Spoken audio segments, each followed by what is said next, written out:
Alright, so this is a short recording or shorter recording on transmission and pressure angles in linkage mechanisms, with short reference to pressure angles in cam follower pairs and gear pairs, but primarily linkage mechanisms. So other than limit position time ratios, you would like to ensure a reliable transmission of motion between input and output, that is, without the danger of jamming joints and overloading links.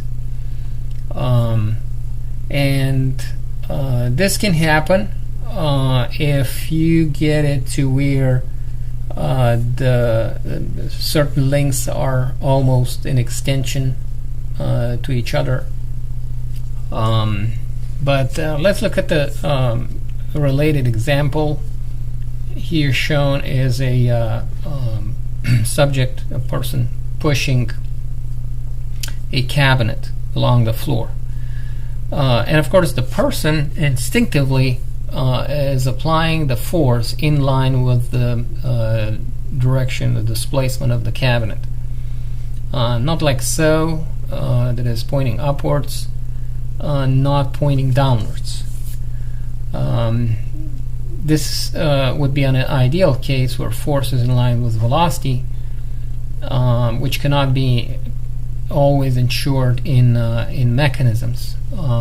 We have here the similar example, or the example of a cam follower pair, and we have, it's not specified, but the input is link number 1 would be, and we can find, knowing the geometry of the contacting surfaces, we can find the center of curvatures of the two surfaces, about their contact point, and connecting this will be the common normal, and the force at the joint has the direction of the common normal. Velocity of the output link is clearly dictated by the this constraint, the slide, and we have this angle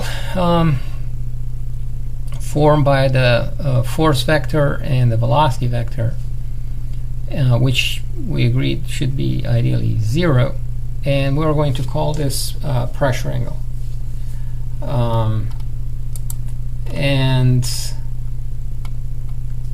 Pressure angle, again, is the angle formed by the force vector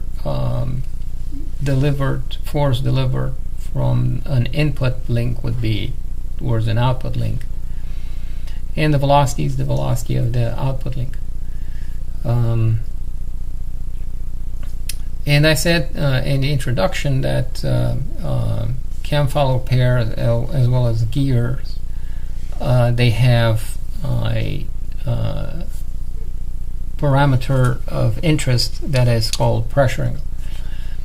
In linkage mechanisms, transmission angle is used instead, and it's defined as the complement to 90 degrees or power 2 of the pressure angle. So transmission angle will be 90 degrees minus the pressure angle, and if the ideal pressure angle is 0, the ideal transmission angle would be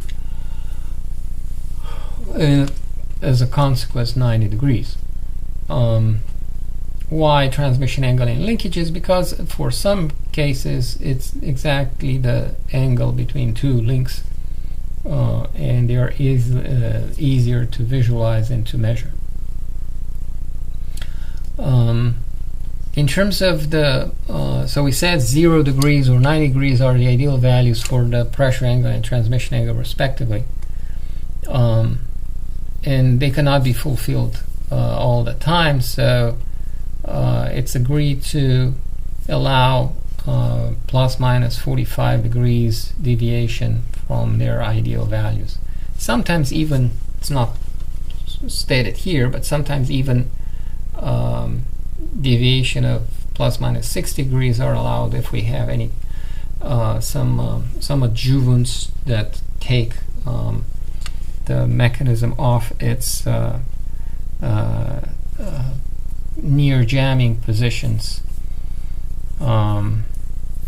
Actually, in piston engines, there are always going to be two locking positions when the piston is the top dead center and the bottom dead center.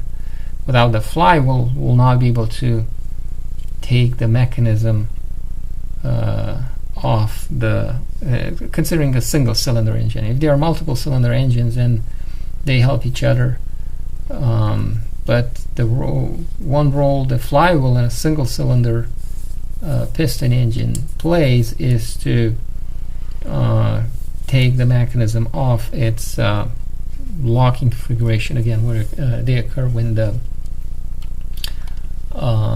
let's look at this case. So the input is the slider in the case of an engine. When the joints are in alignment or overlapped, it was links extended or links overlapped, and this other joint is other joint. P joints are collinear. Now, for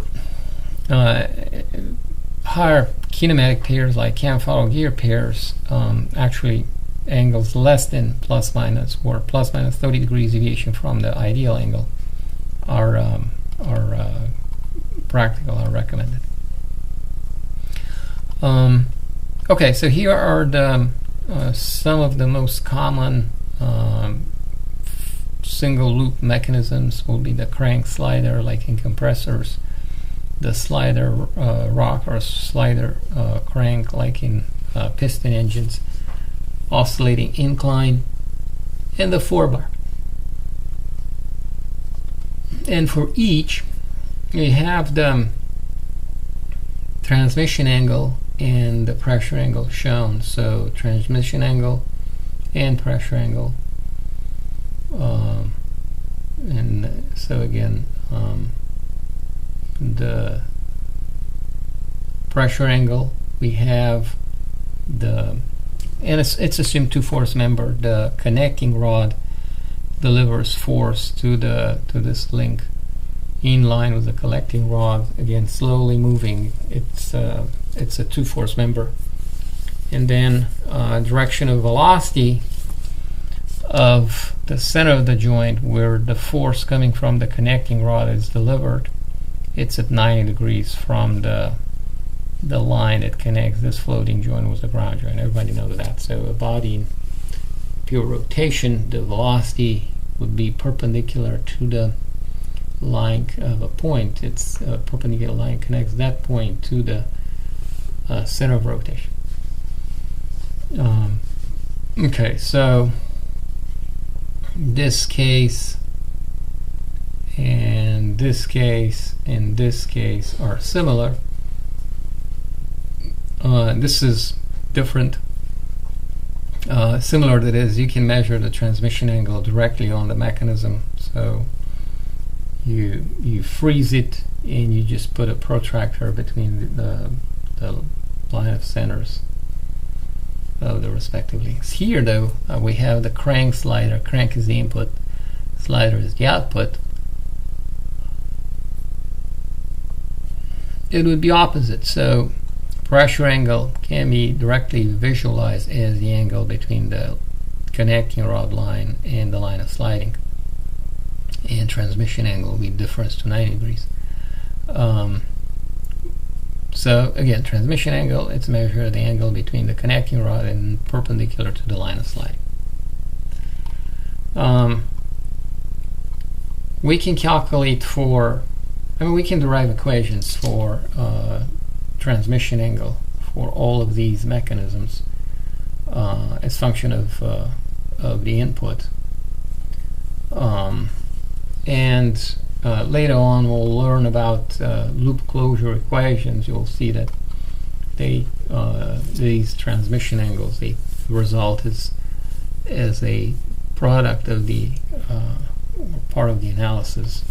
But otherwise, using the law of cosines, we can find the transmission, for example, 4-bar transmission angle as function of crank angle, input angle, for any value of input.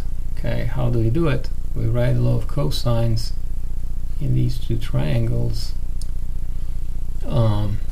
where BD is so BD squared equals AB squared plus AD squared minus 2 AB times AD. Well, we have them labeled as R2 or R1, cosine of theta 2. And then same here, where this is on by itself on one side of the equal sign. So we have BD squared equals R3 squared plus R4 squared negative 2 R3 R4 cosine of theta of phi rather.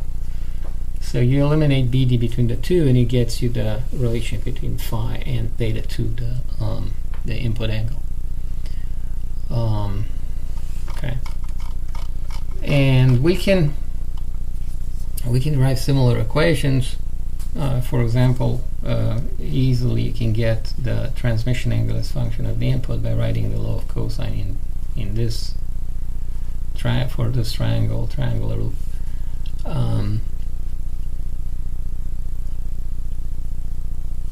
And we could do the same, like for example, in this case with an eccentric slider rock or slider crank. And I don't have notations to refer to them, but knowing the eccentricity, and should be given its analysis problem, we know everything that's needed to perform that analysis. So I equate the distance between these two pin joints as s squared plus this eccentricity square rooted, and then I write the law of cosine in this triangle with a side. I just got it, and find and get phi. Okay, so I could do the same here, of course. For the relationship between the pressure angle, it's probably easier to work with, and the input angle.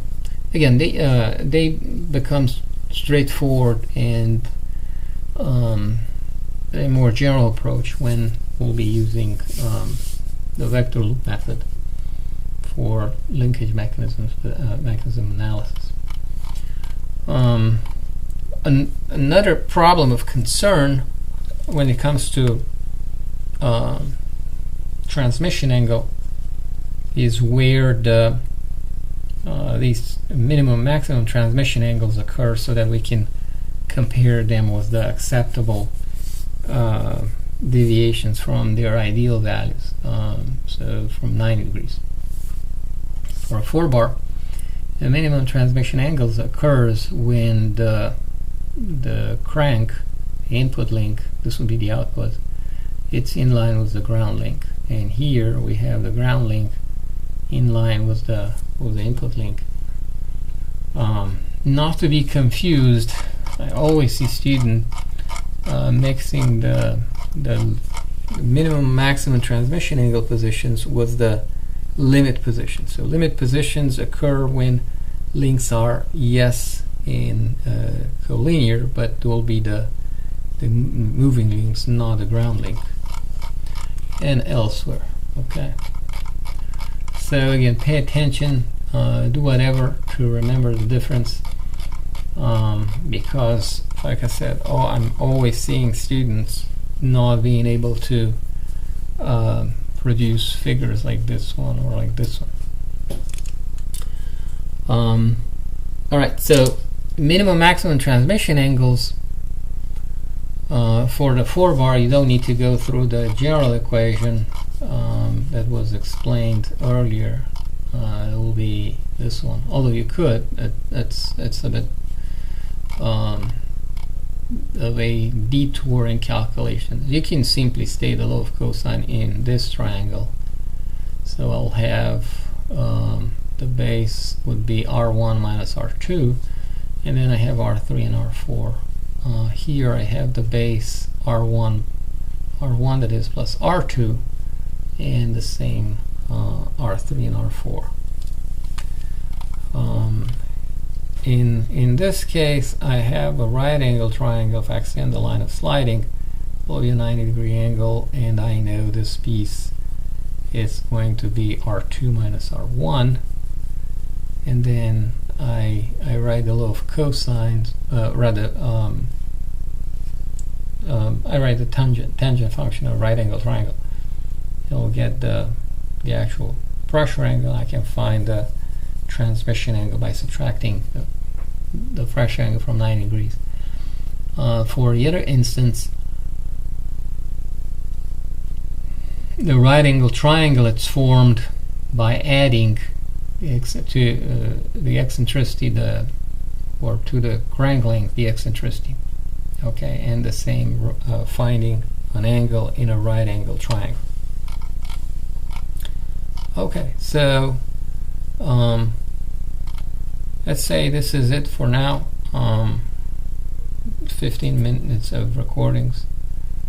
Again, I know from past experience that students, this is the understanding concepts is one, but also being able to relate to the actual mechanism.